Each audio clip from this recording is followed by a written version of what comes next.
Hello students, welcome to your 15-day sprint towards JEE Mains from Vedantu.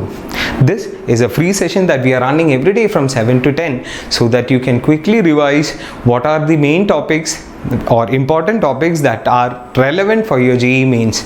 This we have done by going through the questions that have appeared over the last 5 years in JEE Mains so that students exactly get to know what is really important for JEE Mains and what really can be probably left for later on for JEE Advanced, right?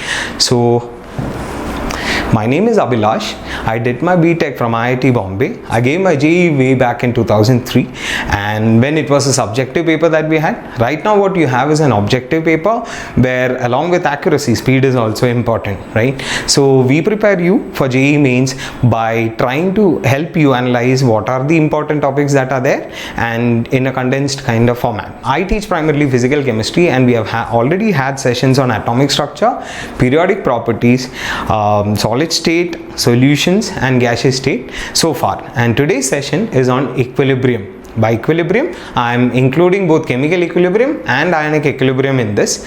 It is absolutely clear, I am sure, for you that this is a very important chapter as far as IIT JEE is concerned. So JEE Mains, they have had a lot of questions that have been coming up from equilibrium. Last year particularly had a lot of questions. What I have seen is that for JEE Mains at least, yeah, there would be calculations, but these are normally relatively easy to do calculations that appear in this particular chapter. But yeah, at the same time, I mean, it's IIT JEE, it's absolutely unpredictable. You can have really tough questions also coming up, but yeah, at least based on what I have seen so far, what I feel is that these are not going to be really tough questions, but these are going to be questions where you have to be very clear about theory. This chapter, equilibrium, particularly ionic equilibrium, has a lot of formulae. So if you are not very clear about what is the topic of the question, it is very easy to get like confused and find some other answer based on some other formulae. So just by hearting the formula is not enough. You have to really know where to apply which formula, because whatever formula you use, trust me, JEE is smart enough that the answer that you get will also be one of the options, because they think from all possible angles about students, what are they thinking, and they will try to find out based on all other formulae that you can possibly come up with based on the question, right? So just seeing your answer there, it doesn't mean that you are probably right. Really read the question. Don't try to run through ionic equilibrium and chemical equilibrium questions. Spend your time, try to understand the question type and then use the formula. Don't just be ready with a formula as soon as you see any question. Particularly you will see that, like, you know, they might introduce a question that looks like a titration based question, but it might be a buffer based question, and so on, right? We'll see. So yeah, this slide tells us about the number of questions that have appeared in JEE Mains over the past few years. On an average, there have been equilibrium has been 3.33, which means that 3-4 questions every year is coming up from equilibrium chapter, right? Yeah, so last year there were a lot of questions, but yeah, mind you, this includes all offline, online, all of those. So this number doesn't mean that there are going to be 8 questions out of 30 from chemistry, from equilibrium chapter alone, right? Yeah, but still, no doubt there that, you know, looking at these numbers, that there is definitely going to be 2 or 3 questions from these, between these two chapters, there will be at least 4 questions, right?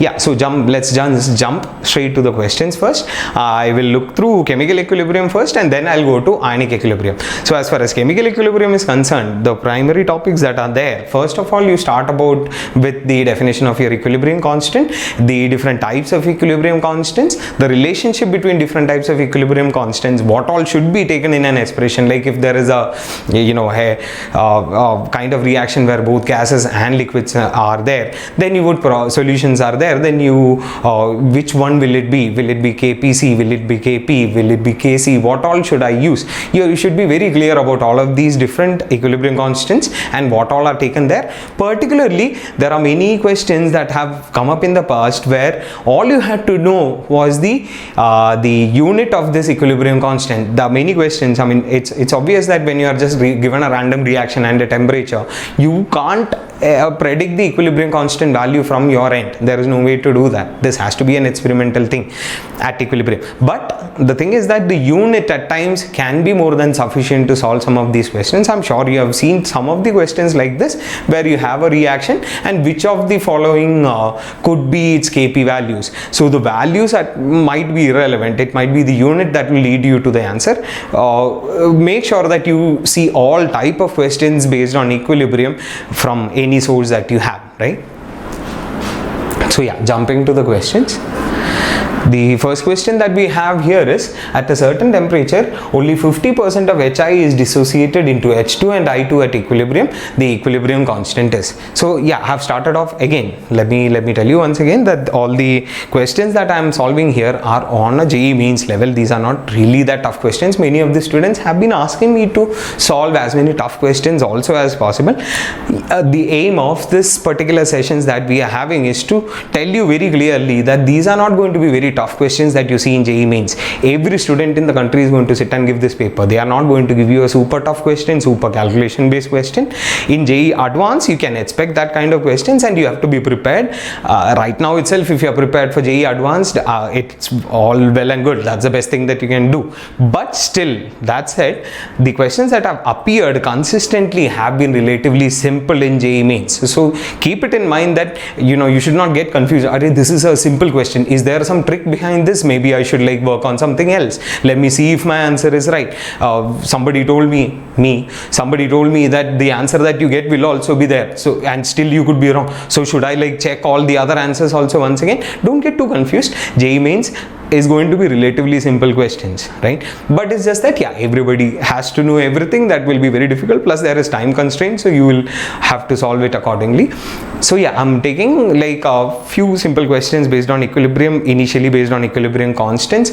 Then somewhere down the line, we will look at the relationship between Kc, Kp and so on. Then the temperature dependence of equilibrium constants, and then we look at Chatellier's principle to round up this chapter. Then we'll go to ionic equilibrium. In ionic equilibrium, as you know, the initial knowing basic properties of water, aqueous solutions is important. Kw, its dependence on temperature and so on. Then we look at the chapter goes on to simple acid solutions, right? You could have a monobasic acid, you could have a strong acid. Even strong acid based questions have turned up. For example, one question that confuses a lot of people is 10 to the power minus 7 molar HCl, which is a strong acid solution. Will it have a pH of 7? No. There will also be contribution from water that you will have to take into account. Such kind of questions have turned up in the past, but they are kind of cliched now, so you won't probably get it. But still, you have to know all kind of weak acid, strong acid mixtures. When do I have to take into account the weak acid also, or just looking at strong acid would be sufficient?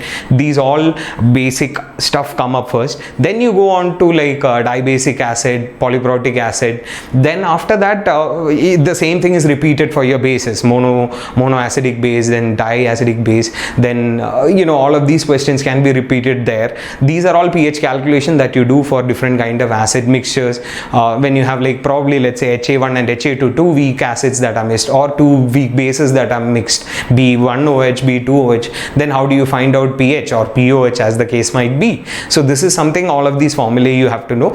Get a summary of all of these formulas from some place while you are studying. Side by side, try and relate the formulae that you have, the summary that you have, to the question that you are solving, and that should kind of help you remember all of these formulae, because ionic has too many formulas. I'm sure you agree, right? So after all of these acids and bases, polyprotic acids and so on, you go on to salt hydrolysis. And salt hydrolysis also, try and understand when will this come into relevance. Do I always have to consider the salt hydrolysis alone? At times the weak acid or weak base might also be present along with the salt that is formed in the reaction. So it might be a question of a buffer and not of salt hydrolysis at all, right? So you have to really be aware of all kind of questions that are possible to come from ionic. After this, we go on to buffers and indicators. I'll talk a little bit about indicators here, because a lot of questions, a lot of students have been asking me over your YouTube chat to whenever you have this session, do speak about indicators a bit. I'll speak about indicators.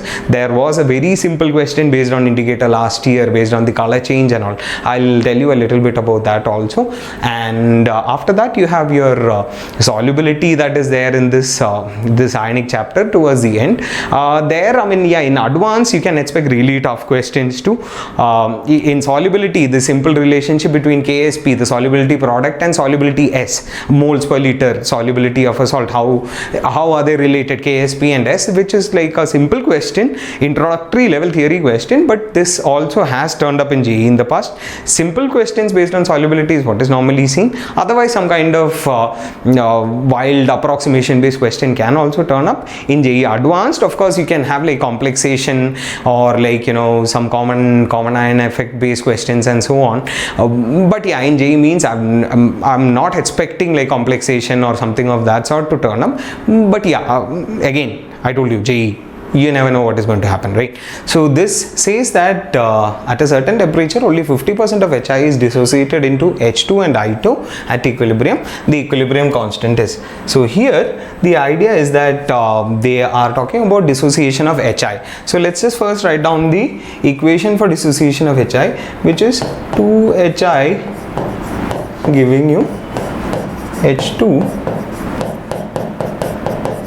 plus I2. Right. So here what they have said is that only 50% of HI is dissociating. So let's just say, I mean, because they have not given you any particular number of moles or anything of that sort, you can take anything you want. You can take A as the initial number of moles, you can take 1, you can take 10, root 3 for all I know. But yeah, let's just say that there was 1 mole of HI initially, nothing of H2 and I2, right? And it dissociates, and they have said it is 50%. Normally we take 1 minus alpha. Here alpha is given as 0.5, basically 50% dissociation. So 1 minus 0.5 is what you get here, and 2 moles of HI is basically giving you 1 mole each of H2 and I2, which means that 0.5 moles that are dissociated is going to give you 0.25 and 0.25. Now they have asked you about the equilibrium constant here. So what you can say is equilibrium constant K will be equal to, now see, whenever delta n is 0, you should remember that you don't have to consider volume at all, right? But if delta n is not 0, please keep in mind that you have to take into consideration the volume. Here in this question, nothing at all was given, so I'm just going to anyways delta n is 0, so I'm not going to consider volume. So K will be equal to H2 into I2 divided by HI activity ka square. So it will be 0.25 divided by 0.5 ka square, right? So this, the 0.5 square is 2.25. You can see that both of these will cancel, and the answer given is 4, right? So yesterday a lot of students were telling me that, you know, give me the answers also. I'm almost solving till the last step. I'm leaving the answer to you, so that there could have been like a little bit more engagement between students while you're chatting. But yeah, I mean, a lot of students have been asking me to just give me the answer. It's possible that I might not chat at all. I'm just going to look at the answer and for my own benefit. So there goes, I'm adding answers from today. You can go through them, right? So yeah, so this was a 0.25, answer is 4.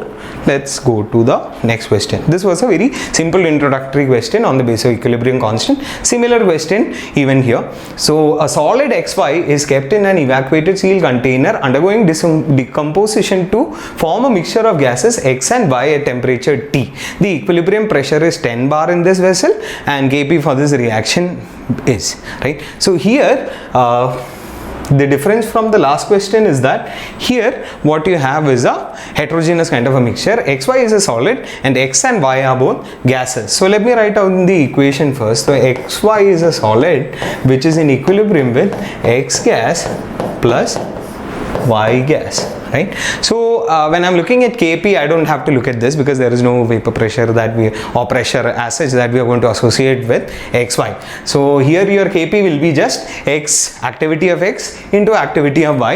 You can take the activity in any unit you want. You could have converted it into atmosphere, you could have converted into like, you know, for all I know, millimeters of mercury square, whatever. But here they have not given any units, so hopefully whatever is the unit given here is what we have to continue with. So here what they have said is that the equilibrium pressure is 10 bar. The equilibrium pressure is because of two gases, and both of these are formed simultaneously. They have not said anything about X and Y being present up front. They said it was an evacuated tube. So they are formed 1:1 ratio, which means that mole fraction will be half each, and Dalton's law says that partial pressure of any gas is mole fraction into total pressure. So half into 10, 5 bar will be the pressure of X and 5 bar will be the pressure of Y. Kp will be simply equal to X into Y. Activity of X is 5 5 bar into activity of I is also 5 bar, so you'll get 5 into 5 as 25 and the answer is 3, right? So this is what I was talking about. This is like purely theory based question. This is something you would solve in a second. So basically what they're saying is, for the reaction SO2 plus half O2 giving you SO3 gas, homogeneous, all of them are in gas phase. If Kp is equal to Kc into RT to power x, where the simples have their usual meaning, then the value of x is. So here what you should know is the relationship between Kp and Kc. I'm pretty sure you all know the answer already, right? So Kc relation is Kp is equal to Kc into RT to power delta Ng. Remember this G thing, right? Many people forget the fact that you only have to take into consideration number of gas moles. Here it is homogeneous, everything is in a gas, so there is no way that you could have gone wrong. But yeah, I mean, you have to keep it in mind that this delta Ng is number of moles of gas products, number of moles of gas in your products minus number of moles of gases in your reactant phase, right? So this for this particular equation that you have here, particular reaction that you have here, is you have 1 mole of SO2, half mole of O2, which means that you have 1.5 moles of reactants and 1 mole of product, which means that delta Ng here will be 1 minus 1.5, which is minus half. So here the answer is direct. You already know what is the answer. So this would have been a very easy question if you just know the theory based on this. So if you're just going to say that there are a lot of formulae in this chapter, I'm not going to do it. This is something that you would have easily missed. This is just theory. Even like I'm sure your 12th standard board exam, one of the questions would be this. I mean, solving this. Okay, what is the relation between Kp and Kc? Normally they ask you to prove this for like 4-5 marks. Going to the next question.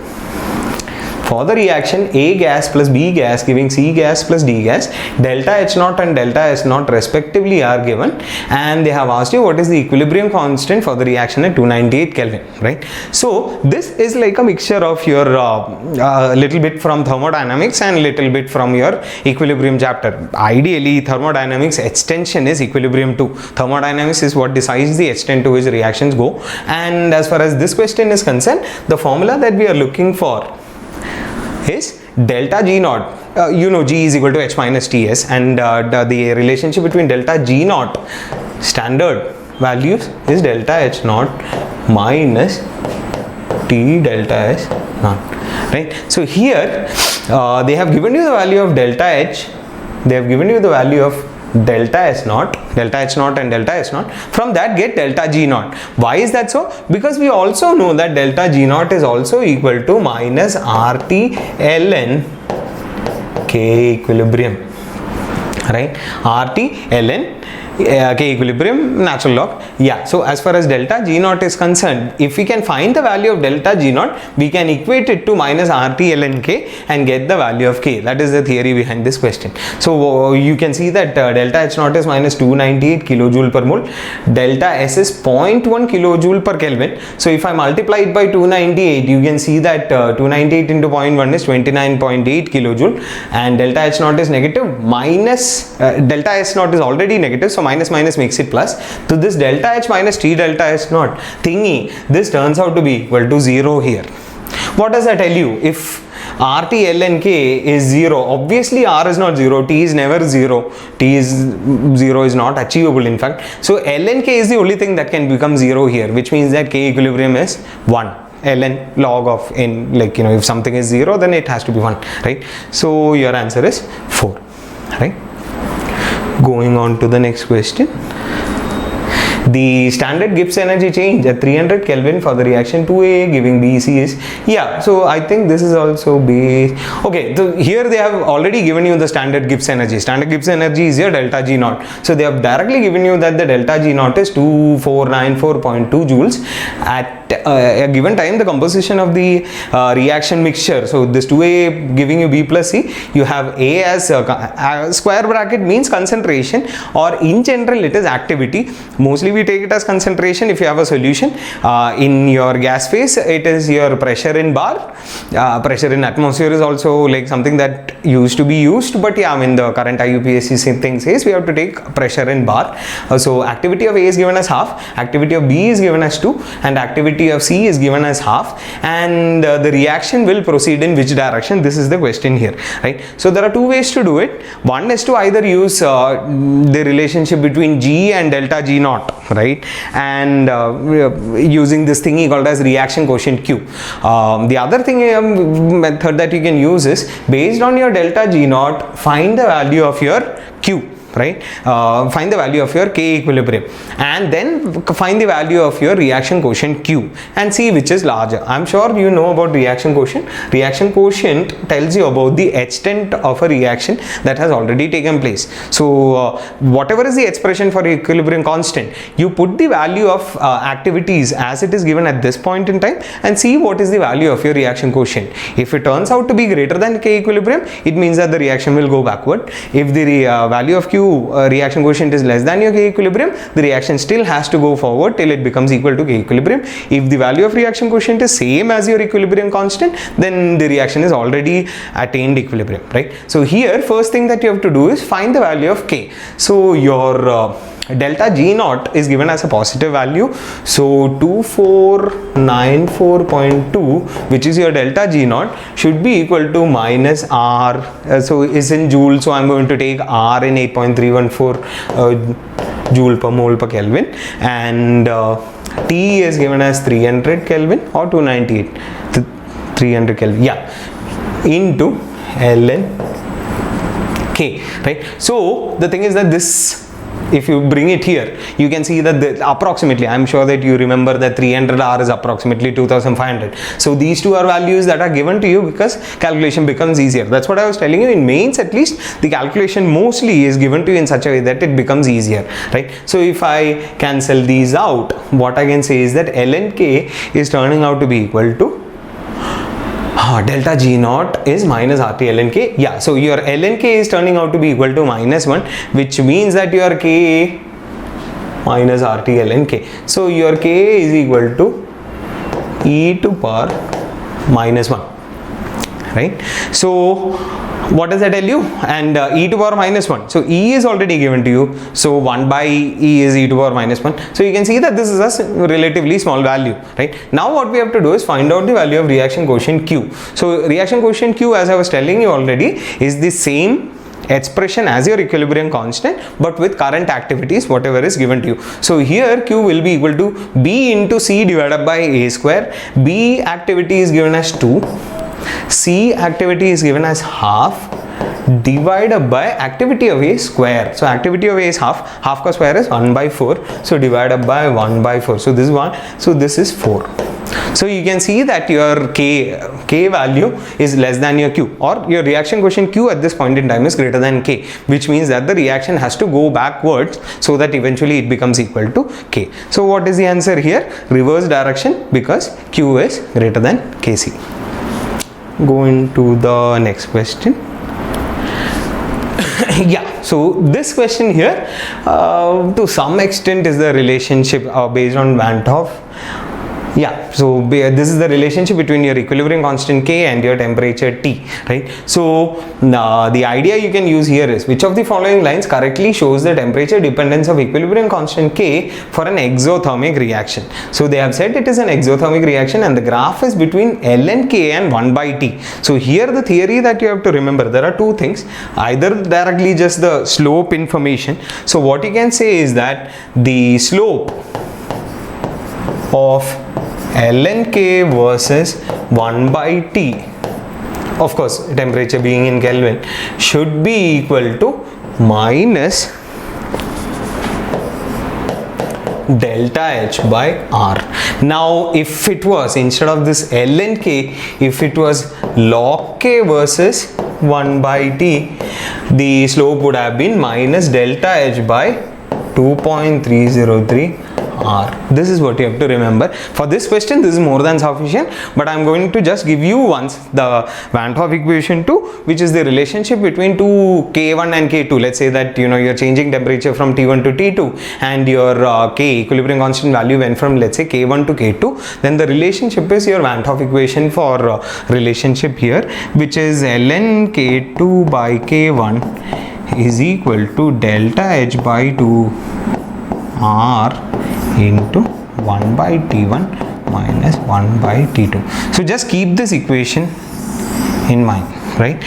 If you have to absolutely calculate the value of K2, or let's say that you are given K1 and K2, or equilibrium concentrations are given to you, activities are given to you, and you can find K1 and K2 at two different temperatures, and they have, let's say, not given you T2, then you can use this equation to find out the missing value out of these four things. So K1, K2, T1, T2, or for all I know, I mean, they can give you K1, K2, they can give you T1, T2, and they could even ask you about delta H. All of these questions, these are primarily the five things that are basically variables here in this equation. Based on this equation also, questions have come up in the past.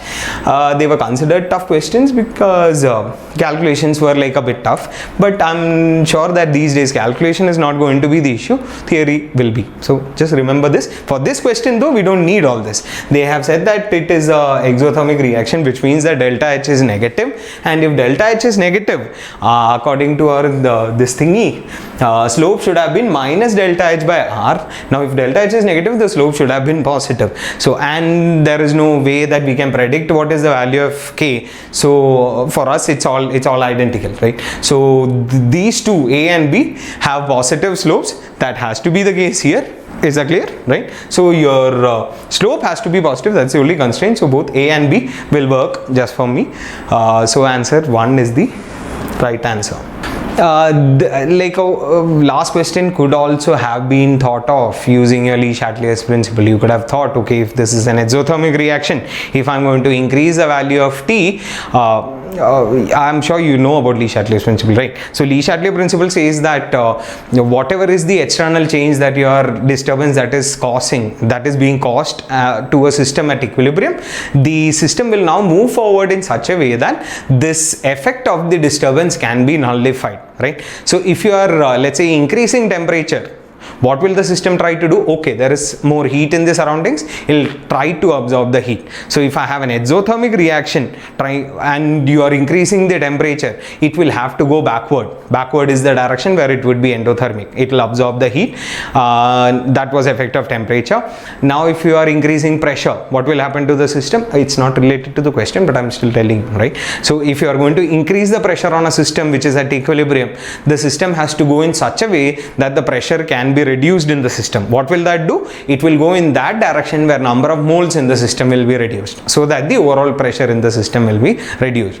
Now if you are changing, if you are, let's say, increasing the volume, right, increasing the volume of the system, now the system feels, okay, I have to some way or the other fill up this empty volume, right, something of that sort, right? So it will try to go in that direction where no more number of moles can be added into the system, and like that. So Le Chatelier's principle primarily is like a qualitative way of looking at the effect of disturbances on a system at equilibrium, right? So here what you have is a gas phase reaction, 2NO gas giving you a N2O4 gas. This is an exothermic reaction is what they have said. So the association is an exothermic reaction, and the question that they have asked is the decomposition of N2O4 in this equilibrium of NO2 and N2O4 can be increased by. So they have given you the association, they have asked you about how to increase the dissociation. Typical IIT behavior, this is what they do, right? Be very aware what is exactly going on. So for us, this is the direction that we need in this question. So in order to increase your dissociation, if this is an exothermic reaction, this has to be an endothermic reaction. So what we are trying to do is increase an endothermic reaction, right? So increase the rate of an endothermic reaction. For that, according to Le Chatelier's principle, either increase the temperature, but that is none of the option here. So the other option that you can look at is based on either volume or pressure or whatever. What will we say? In this direction, dissociation increases the number of moles, right? So which means that it will be some direction where pressure is increased. So what I can do is I can either reduce the pressure or I can like increase the volume. So here the option that is given is like 4, right? Addition of inert gas at constant pressure. What is this topic about, right? So if you are adding an inert gas doesn't necessarily mean neon and helium and all. Gas that doesn't have anything to do with the equilibrium is what they mean by an inert gas, right? So if you are adding an inert gas under constant volume to a system, so there is already a system, right? Its volume is fixed, temperature is fixed. As long as you don't change the number of moles of individual components like NO2 and NO4, partial pressure of none of these will change. So if you are adding an inert gas under constant volume, equilibrium is never affected, because your adding of that inert gas increases the pressure of the system, but individual partial pressures of the gas will still remain the same, because PV equal to nRT is there, right? So P is equal to nRT by V. This is also valid for individual components in a gas mixture. So partial pressure of each gas will remain the same, because N is same, V is same, RT is the same, right? So as long as you are adding, remember that addition of inert gas at constant volume has no impact on any system, right? So addition of inert gas at constant pressure, on the other hand, is a different story altogether. So if you have like let's say a system which is already at 1 atmosphere, and if you are adding inert gas into this in such a way that the total pressure is still 1 atmosphere, this means that the volume will go up and the partial pressures of the other gases will decrease. So what you have to keep in mind is the impact of adding an inert gas at constant pressure is same as reducing the pressure of the system. So this is exactly what is happening in our question. So if I'm adding an inert gas at constant pressure, that is as good as saying I'm reducing the pressure of the system. So what do you have to think? Le Chatelier is qualitative. There is no way to calculate this. Unless and until you are given exact data, that is what I mean. So qualitatively what you can say is that since pressure overall of the components in the system in my equilibrium is reducing, so the system will go forward in such a way that the pressure can be increased, which is by going in that direction where number of moles increases, so my dissociation will be increased, right? Do you see why the lowering the temperature was the first option? Because they gave you this reaction which they said is exothermic, which means that for an exothermic reaction, the best way to increase the reaction is to reduce the temperature. So this would have been half the people who are like, oh my god, this is JEE Mains, I'm tensed, would have probably just clicked this and like ran to the next question. But no, right? It's JEE. Be very aware. I mean, be very cool in that exam. Keep your head really relaxed. Don't look at other people. There would be other people sitting around and saying, I've done 100 questions, I'm going to do the next question and become all India rank 1. Doesn't matter. You just look at your answers. Don't overthink about any question. Think very clearly, understand each statement. That is what is required. I mean, even if you look at the declaration for IIT JEE, what they say is this exam is going to check your comprehension, and comprehension is how can you read and comprehend and understand. This is what is needed for the society. People who can go out there, understand what is given to them information and like make sense out of it. So if you're planning to be an IITian, that is what you have to do. Read up, really relax, understand the question and then go forward. Yeah. So I don't have to write anything out here, of course. Answer is full. Let's go to the next question. Yeah. So this is again based on Le Chatelier's principle. In which of the following reactions an increase in volume of the container will favor the formation of products? So increase in volume of the container. Once again, what is happening here? Think about it in terms of pressure. If I'm increasing the volume of the container, I am basically reducing the pressure in the system. So the system has to go in that direction where number of moles would go up, right? So here number of moles going up should be my observation in the reaction. So first option itself, you can see 2NO2 gas is giving you 2NO plus O2, which means that 2 moles is giving me 3 moles. Number of moles is going up. This is exactly what you need, right? But still, let's look at the other options too. I mean, not in JEE Mains, right? But here. So number delta N is 0. No effect will be there. Delta N, if it is 0, pressure, volume, inert gas, none of these is going to affect it at all, because going forward or backward cannot help the system there, right? Now in this question, 4 moles, 5 moles, 9 moles and 4 moles, Yeah, this was what I was telling you about. This is a heterogeneous system where this is not there. Some people might be confused, okay, 1 and 3 both should have worked because 3 also number of moles is going up. No, look at the phase, it is a liquid, only 4 moles of gases are there. So delta N is actually -5 here. So here, if you had to absolutely increase the product formation, increase the pressure a lot, this will work for us, right? The same story with this, 3 moles giving you 2 moles. If you had to increase the forward direction reaction, just increase the pressure. Just increase the pressure, reduce the volume of the system, whatever. So again, there's nothing to do as far as calculation is concerned, so I'm going ahead, right? Yeah, so by now we are kind of done with your chemical equilibrium topic. Let's go to ionic based question. As I was saying, initial part of ionic equilibrium is primarily about pH calculation for different kind of acids and bases. It could be strong acid, strong base kind of questions too. But yeah, let's see. This question here, an aqueous solution contains 0.1 molar H2S and 0.2 molars HCl. If the equilibrium constants for the formation of HS minus from H2S, so Ka1 is basically given as 10 to the power minus 7, and that of S2 minus, so from HS minus, which is Ka2, is given as 1.2 into 10 to the power minus 13, then the concentration of S2 minus in aqueous solution is, right? So here they are talking about S2 minus. You have to understand that you have also added a strong acid along with a very weak acid. Very weak acid because 10 to the power minus 7, right? So anything less than 10 to the power minus 4, 10 to the power minus 5 anyway is really weak and acid due to common ion effect. Now HCl, we know that will be something that dissociates to 100% extent. So your HCl concentration is going to determine your H plus concentration. Your H plus is not going to come significantly from your H2S at all. So HCl is going to completely dissociate. So HCl will, notice that I have not used a reversible arrow here. So H plus plus Cl minus. So this was 0.2 molar, 100% dissociates to give you 0.2 molar each of these, right? So H plus, I'm going to approximate upfront that it is going to be 0.2 molar. This is way higher than what H2S could have given all by itself. Root Ka1C, if you remember, if just calculate and see, root Ka1C if H2S alone was present 0.1 molar would have been 10 to the power minus 4. Root of 10 to the power minus 8 would have been 10 to the power minus 4. That would have been the concentration if H2S was there alone. Imagine because of this H plus, that equilibrium based on Chatelier is going to be highly shifted backwards. So I don't have to consider dissociation of H2S at all out here. What I'm going to do though is to club the two equations together. So you have your H2S in equilibrium with H plus plus HS minus. This is the first equation that we have dissociation, where they have said the Ka1 value is 10 to the power minus 7. The next one is HS minus giving you S2 minus plus H plus. This they have given is 1.2 into 10 to the power minus 13, right? So here I am only concerned about S2 minus. I am sure about H plus already. So why do I have to go through all your HS minus? Let's just club these two equations together. So when I add these two, HS minus is going to cancel. So I'll get H2S giving me 2H plus S2 minus. It is S2 minus, not A2 minus.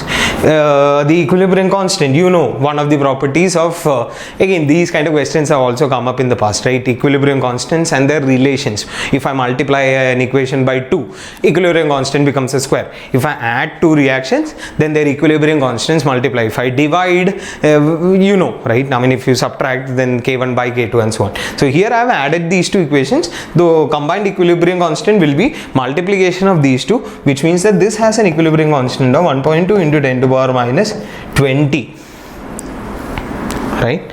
So in this equation, what you can see is equilibrium constant, which is this, should be equal to H plus ka square, H plus ka activity square, which we know is 0.2 molar, into S2 minus divided by H2S. Now we have assumed that this equilibrium is highly backward shifted, which means that H2S, whatever was the initial concentration, which is 0.1 molar, you can still assume approximately 0.1 molar H2S is still going to be there in this. So what we can say here is H plus ka square, which is 0.2 ka square, into S2 minus is what they have asked you. So activity of S2 minus, let's just leave it there, divided by H2S, I know is still going to be 0.1 molar, which was given initially because low dissociation, right? So 0.1, right? H plus ka square, H2 minus divided by H2S should be equal to, this should be equal to 1.2 into 10 to the power minus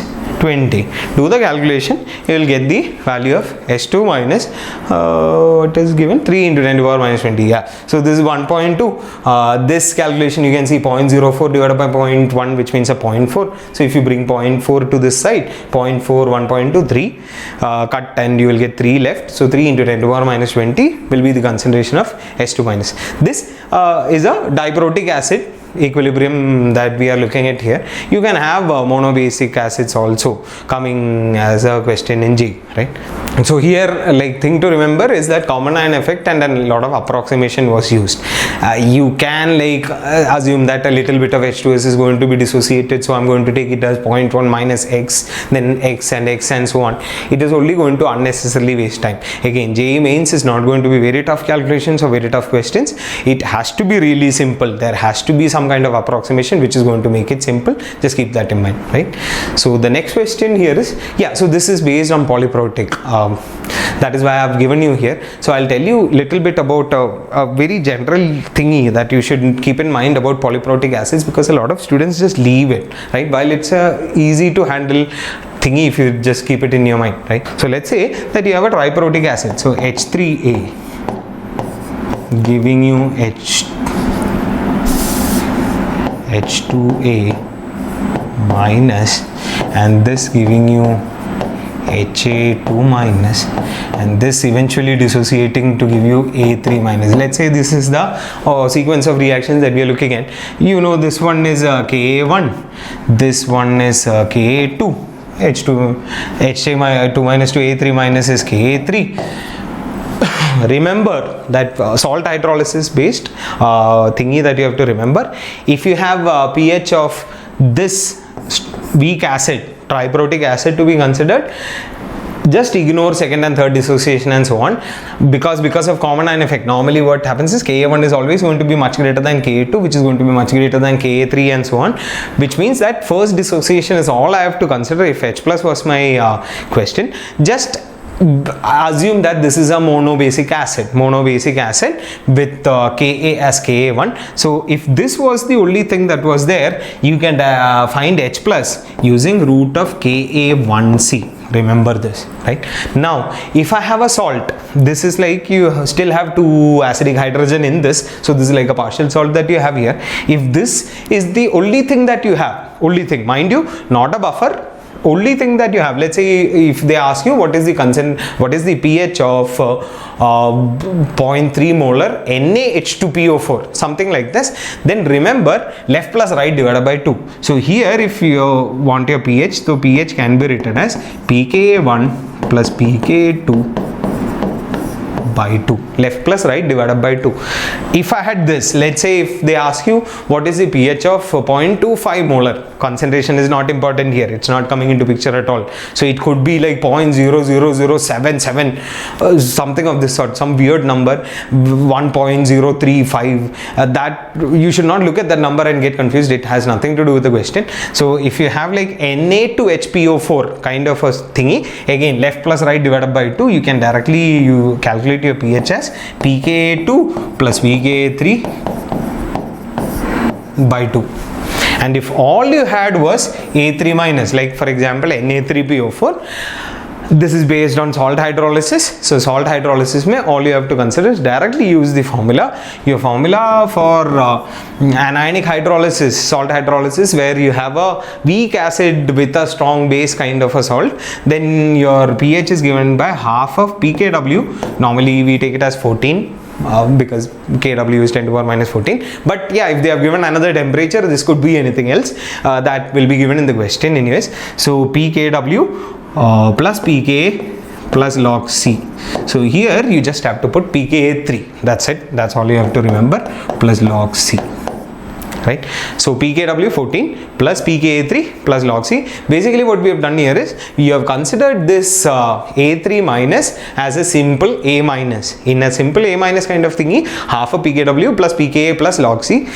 If you on the other hand had a cationic hydrolysis where you had a weak base and a strong acid, the equation would have been different. Half of I'm sure you remember pKw minus pKb minus log C, right? So this you can remember, wherever there is plus it has to be plus plus, wherever there is minus it has to be minus minus, and plus or minus also you can remember, because this eventually A3 minus is the one that is getting hydrolyzed, so OH minus is going to be what you are going to get. So the solution is going to be basic, pH has to be more than 7, so it has to be 14 plus something divided by 2, right? That's how it's going to remain above 7, right? So that's how I used to remember when I was a student. So whenever there is addition, both of these are added. In salt hydrolysis, whenever there is subtraction, both of them have to be subtracted from 14, right? So here, yeah, so what we have here is a question which is based on your Zwitter ion kind of a situation. So what they are telling you here, although these all are not needed for this, this might be to some extent, but yeah, whatever. Let's come back to this question. Consider the following sequence for aspartic acid. Initially protonated amine part is what they have taken. So there are two acidic CO groups, COH groups that are there, and there is an NH2. It is protonated initially, and they are speaking about pK1 for removal of this H plus from your COH. Then you get this thingy right now. So you have CO2 minus NH3 plus H, CH2 COH, right? So this is what you call as a Zwitter ion. Yeah, plus minus both of them are there. This is what you call as isoelectronic point, right? So what is this isoelectric point? Isoelectric point is basically that place where if you apply an electric field, there will be no net movement in the ion. That is because there is both plus and minus in the ion at this point in time. So here we further if you see, this is like a minus minus, this is also minus minus, there is also a plus here, but whatever. So this is basically your isoelectric point that they are asking you about. They have asked you what is the PI. PI is the pH at isoelectric point. So at isoelectric point, basically what you have to do here is to find the pH of this. So you have to relate it to this. Basically you are removing one by one different H plus. So this is like a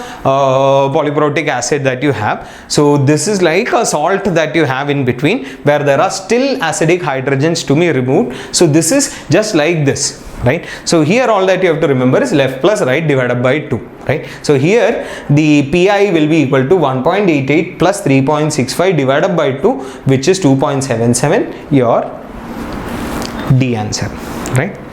So what will be PI? How do you find PI in general? Whatever is given, just look at the isoelectric point. Just look at the place where there is no net charge on the thingy, whatever in your Zwitter ion, and once you identify that place, left plus right divided by 2 based on this thingy. That is why I told you about this first. So here it will be 1.88 plus 3.65 divided by 2, which is 2.77. Assuming the degree of hydrolysis is small.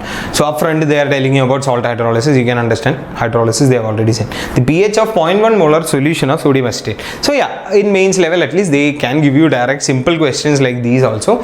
Here you have a 0.1 molar of sodium acetate, which is a strong base weak acid kind of a thingy. So whatever is strong in a salt, that will be the net overall behavior of the solution too. So this is going to be a basic solution, right? And I told you how to remember the formula. So your formula for this thingy will be equal to half of pH will be equal to half of, they have not said anything about Kw and temperature, so we will have to assume it is 14.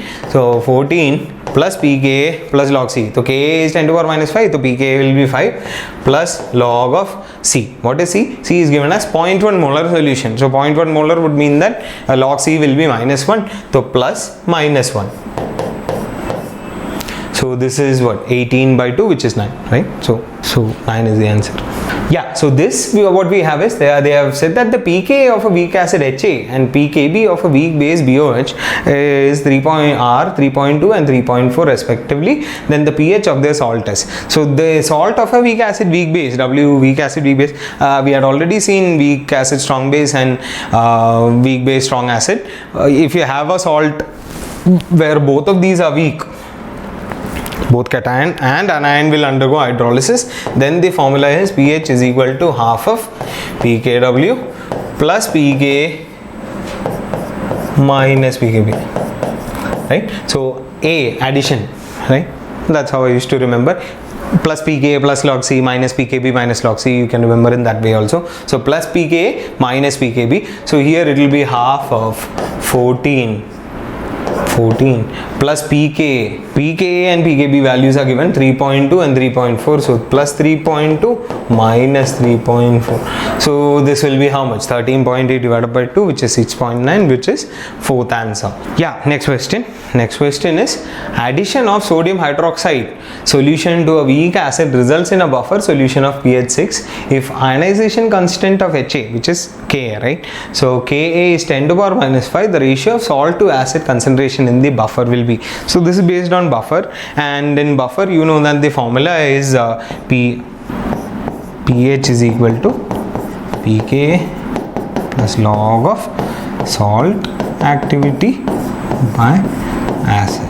Right? Now the thing is, because I mean the activity is what is there in both numerator and denominator. Normally volume doesn't have to be taken into account. You can directly take number of moles. Here they have given you that the pH is 6, which means that 6 is equal to, now Ka is given as 10 to the power minus 5, which means that pK is 5. So 5 plus log of salt by acid. So what they have asked you is ratio of salt to acid concentration. So this is what is asked exactly. So this has to be, you can see, right? So log of what ratio we need is basically 1, which means that what we need is 10:1, which is your A option. So what you have is 50 ml of 0.2 molar ammonia solution which is treated with 25 ml of 0.2 molar HCl. pKb of ammonia solution is given as 4.5. What will be the pH of the mixture?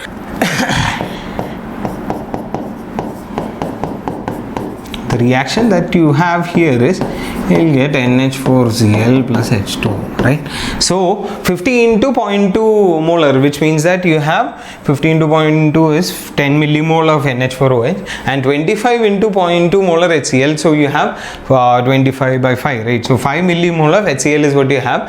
Acid base reactions always go to completion, 100% completion. So this you will have 5 millimoles remaining. HCl is limiting in quantity. This will be over. You will have 5 millimoles of this also, right? So what you have here is a basic buffer where you have weak base and its salt with a strong acid, both with considerable amount of both of these, right? The ratio has to be between 1:10 and 10:1. This is what we normally say, right? So 5:5, 1:1, which means that significant quantity of both of them are there. So this is a buffer and it is a basic buffer. So what you have is POH is equal to pKb plus log of salt by base. Now log of salt by base is something that we don't have to take into consideration because they are both equal. So log 1 is 0. So overall this thing is going to be 0. So POH will be equal to pKb. Here pKb is given as 4.75. So POH is 4.75. I think the answer solution given was wrong. So pH will be equal to 14 minus POH. So it will be 14 minus 4.75, which is 9.25, which is the B option, right? So remember that for a basic buffer, POH is what you will be getting, and for an acidic buffer, pH is what you will be getting directly, right? Answer is not 4, 2. Okay, concentration of Ba2 plus is basically not known. When 50 ml of a 1 molar solution of Na2SO4 is added, BaSO4 just begins to precipitate. So you know the condition for precipitation, right? Condition for precipitation is ionic product should be greater than Ksp. So what is going to precipitate here? We know BaSO4 is going to precipitate, right? So as far as BaSO4 is concerned, equilibrium that is there between your solid BaSO4, which is your precipitate, and Ba2 plus is BaSO4 solid which is in equilibrium with Ba2 plus in aqueous phase, which means whatever is dissolved in solution, actually there in solution, and SO4 2 minus aqueous. So we only take into consideration these two for your KSP. So KSP is already given to us as 10 to the power minus 10. So 50 ml of 1 molar solution of Na2SO4 is added. BaSO4 just begins to precipitate. Final volume is given as 500 ml. 50 ml is what you added of Na2SO4. So what does that tell you about original solution? That was 450 ml. Is it clear? So final volume is given as 500 ml. So 450 ml of original solution containing Ba2 plus is what you had. The solubility product of BaSO4 is given as 10 to the power minus 10. Then what is the original concentration of Ba2 plus, right? So here KSP is Ba2 plus into SO4 2 minus. So whatever is Ba2 plus final concentration into SO4 2 minus. Now as far as SO4 2 minus ka concentration is concerned, we are adding 50 ml 1 molar Na2SO4. So Na2SO4, each mole will have 1 SO4 2 minus. So 50 into 50 millimole of Na2SO4 is what you had, which means that SO4 2 minus is also 50 millimole. So concentration you can directly take as number of millimoles by volume in ml. So this is 50 divided by 500. Are you clear? 50 millimoles of SO4 2 minus is what you have added, and the final volume of the solution is given as 500. So millimole by volume in ml is also your concentration. So what you have is SO4 2 minus having a concentration of 0.1 molar eventually in your thingy, and the product of these two should be 10 to the power minus 10 is what is given to us, right? Now let's just say that your original 450 ml that was there, right, 450 ml, I'm hoping that this is clear because final was fine, right? So in that 450 ml, let's say that in that your Ba2 plus was, let's say, some C. Concentration of Ba2 plus was, let's say, some C. So number of millimoles would have been how much? C, volume in ml into molarity will directly give you number of millimoles. So number of moles, or rather millimoles of Ba2 plus would have been 450 C. Right now, what is the final volume? 500. So you can say that the final Ba2 plus concentration that is there in my thingy, which is this that we have used in your KSP, this should have been 450 C divided by 500. Number of millimoles is 450 C divided by final volume is 500. So 450 C divided by 500 should have been your concentration of Ba2 plus. And how much is that? Ba2 plus will be equal to 10 to the power minus 10 divided by 0.1, which means that it is 10 to the power minus 9. So 450 implies 450 C divided by 500 is equal to 10 to the power minus 9. So what will C, what was C, which was the original concentration of Ba2 plus, it will be 500 by 450 into 10 to the power minus 9. There is no such answer. No, okay, yeah, so 3, right? So it is 5 by 4.5, 10 by 9, so 1.11 into 10 to the power minus 9, which is your C option, right? Yeah, so this is the question that I was talking about as far as indicators is concerned, right? So an alkali is titrated against an acid with methyl orange as indicator, then which of the following is the correct combination? So for this, like many students had asked me over YouTube to talk about indicators a little bit up front, right? So let me talk about indicators a little bit out here. So the thing is that indicators are normally weak acids or weak bases, right? And like, you know, which has different color in its molecular form and ionic form. Let's just say that you have an indicator which is a weak acid. So I'm calling my weak acid indicator as HIN. And just like how we speak of equilibrium constant of acid, dissociation constant of acid as Ka, here we can call it as KIN, right? So HIN is going to dissociate into H plus plus IN minus, right? So just like your buffer equation, what you can say here is that pH will be equal to pKIN plus log of IN minus concentration upon HIN. Just like how in buffer we say pH is equal to pKi plus log of salt by acid, IN minus upon HIN. Now consider this case I mean, though this is not a very strict thingy, it will depend from indicator to indicator. Let's just say that In minus upon HIN is greater than 10. And let's just say that your molecular form had a color C1 and ionic form had a color C2, right? So as far as In minus upon HIN, if it is greater than 10, what does that tell you? There is a lot of In minus and there is only a little of HIN. Which color are you going to see? Obviously C2. Right? Now if this is the case, if this is greater than 10, then obviously log of this will be greater than 1 and log of this will be greater than 1, which means that pH would have been pKin greater than pKin plus 1. So if this is the case, we know that color C2 is what is visible. What does that tell you? Implies for pH greater than pKin plus 1, you will see color C2. Right? And if the second case that we are looking at, this is your first case, second case is if let's say In minus upon HIN was less than 1 by 10, what does that tell you? In minus is only in little quantity and HIN is in excess quantity, which will be the color that you see, C1, right? So your when I'm taking log of this, since this is less than 1 by 10, log of this will be less than minus 1. So pH will be pKin minus 1 or lower. And what is the color that you are seeing? Because this is like an extreme quantity that you see. So C1 is the color that you see. So what you can say is that here you will be seeing color. And when will this happen? For pH less than pKin minus 1. Right. Now this plus 1 and minus 1, it's not a strict thingy. I mean, this 10 and 1 by 10 is what I took, which is like a logical thing to take, saying that okay, if something is more than 10 times, right? I mean, In minus is 10 times more than HIN, then predominantly In minus is what is there, so C2. And if it is less than 1 by 10, what that means is that predominantly HIN is there, so I'm taking color C1. But this is not compulsory, it's not strict for every indicator. Every indicator will have its own tolerance as far as these numbers are concerned. It could be anything. So they have basically, what we are saying here is that if I draw a pH number line, what you will see is that for let's say pKin is here, right? Let's say pKin is here. So pKin, this is minus 1. So pH less than pKin minus 1, I will be seeing color C1. For pH greater than pKin plus 1, I will be seeing color C2. This is the general.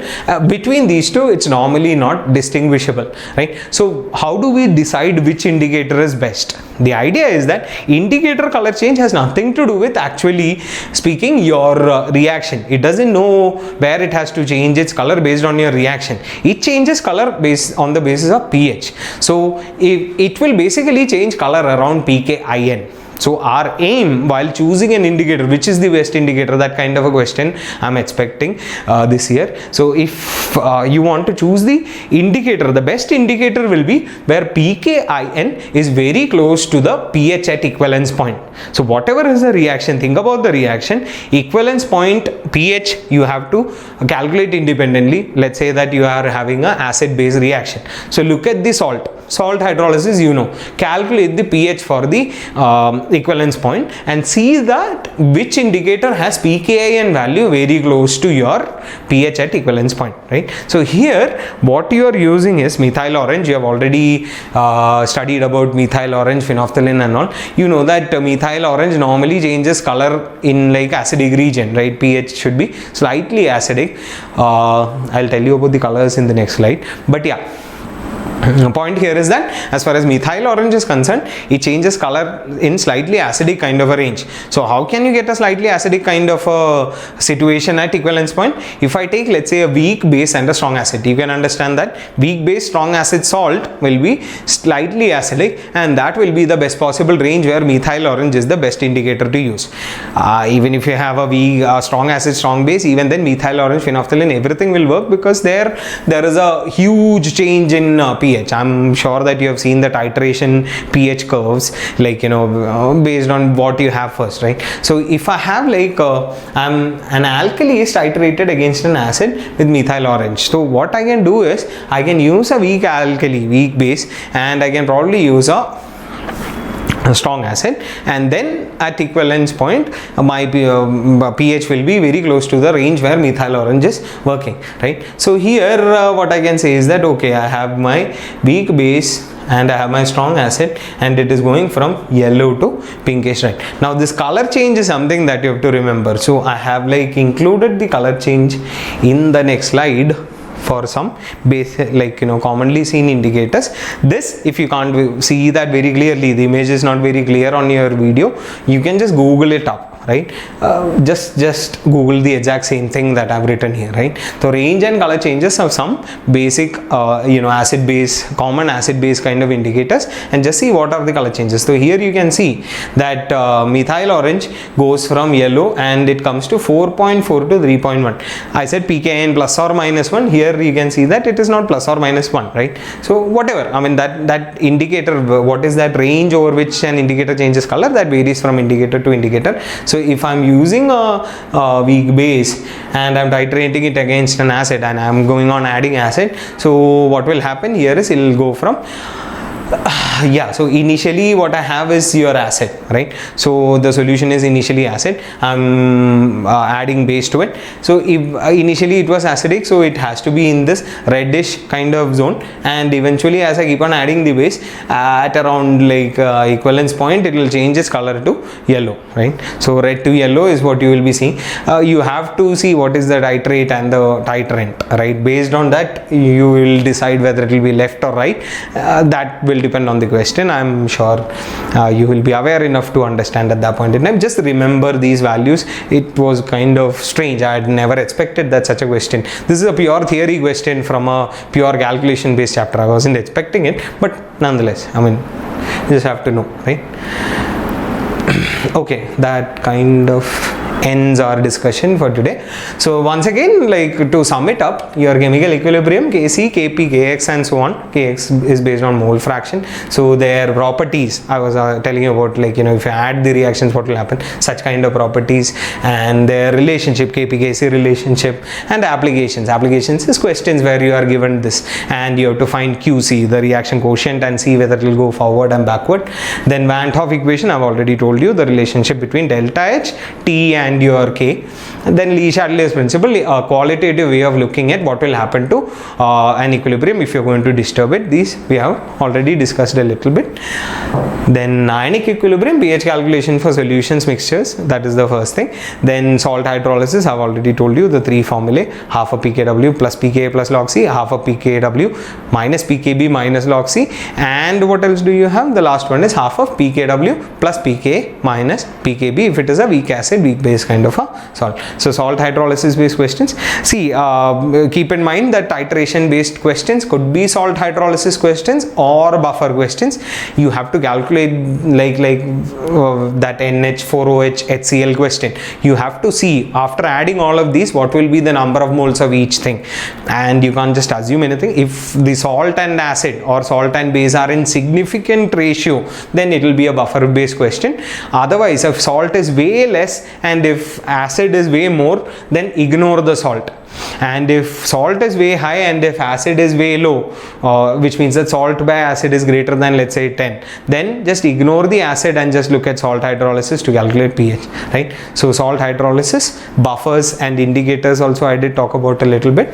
Titration based questions, you can have like graph based questions also, calculation based questions also. There just see whether you are about the buffer and salt hydrolysis.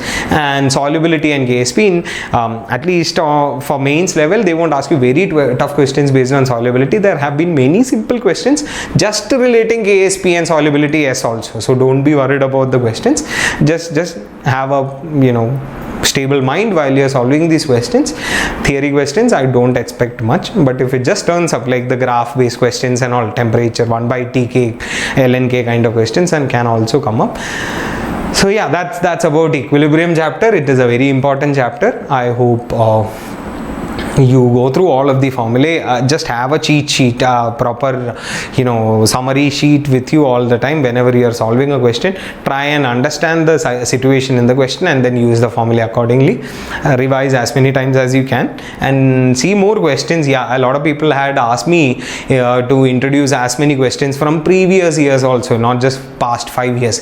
The reason why we have kept it is because we have seen a major shift in JEE. We have seen that over the last 4-5 years they have kept, because it's like going out to everybody and they want this first round to be mains to be relatively simple compared to advanced, right? So these are going to be relatively simple questions, conceptual, not too heavy on calculations. As you can see, most of them just get cancelled out, right? So best of luck for this, and if you did like the session today, like and subscribe. And what I had to say is the tomorrow's session we'll be looking at more chapters from physical chemistry. Tomorrow we'll be looking at electrochemistry and thermodynamics. Again, a heavy important topic. Thermodynamics particularly because it's going to be there in physics also. So it's a double weighted chapter up front, right? So see you tomorrow. Best of luck.